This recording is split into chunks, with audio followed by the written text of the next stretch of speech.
मैं विकास आर्य, निर्मात्री सभा अध्यक्ष रोहतक। कश्मीर के पहलगांव में हुई आतंकी घटना की दर्दनाक जो घटना हुई है उसकी हम निंदा करते हैं आर्य समाज की तरफ से। उन्होंने हमारे लोगों से धर्म पूछा, धर्म पूछकर उन पर गोलियां चलाई, हमारे लोगों की पेंट उतरवाई, खतना चेक किया, गोलियां मरवाई, हमारे लोगों से कलमा पढ़ने को कहा, कलमा ना पढ़ने के ऊपर गोलियां चलाई गई। अरे मैं कहता हूं उन लोगों को, वो अपने आप को मर्द समझते हुए नामर्दों की औलादें निहत्थे लोगों पर हमला करते हैं।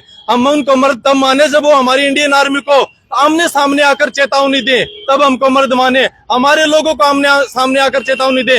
अरे धार्मिक तो हम लोग हैं। हमारे धर्म में जब धर्म की और अधर्म की लड़ाई होती थी तो उस समय शंखनाद होता था।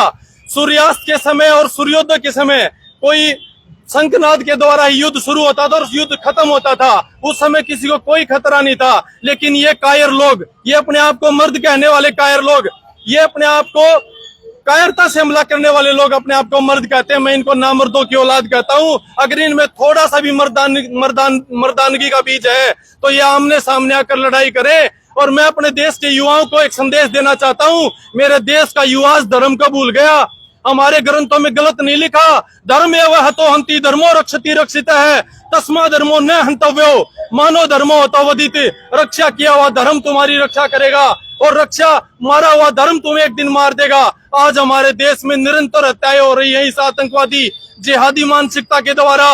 मैं अपने देश के युवाओं को कहना चाहूंगा, उठो, खड़े हो जाओ और धर्म को पहचानो। और मैं चाहूंगा ये जो सेकुलरिज्म का बीज इस देश में बोया जा रहा है, लोगों ने बाबा साहब अम्बेडकर को ठीक से पढ़ा नहीं। अगर ठीक से पढ़ा होता तो वो सेकुलरिज्म की बात नहीं करते। उन्होंने जोगिंदर नाथ मंडल के इतिहास को नहीं पढ़ा, जिन्होंने पाकिस्तान में अपना कार्यकाल बीच में छोड़ के भागना पड़ा। अगर हम उनके इतिहास को ठीक से पढ़ेंगे तो इस देश का वासी सेकुलरिज्म की आवाज नहीं बोलेगा।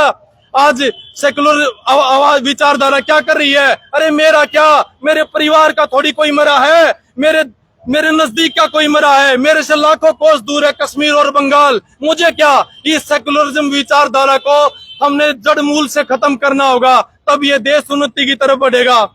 और मैं चाहूंगा कि मेरा देश निरंतर धर्म की तरफ बढ़े ताकि वो दोबारा खड़ा हो सके और अपने आप को पहचान सके। अन्यथा निरंतर ये घटनाएं होती रहेंगी। कुछ देश में स्वार्थी भरी राजनीति हो रही है।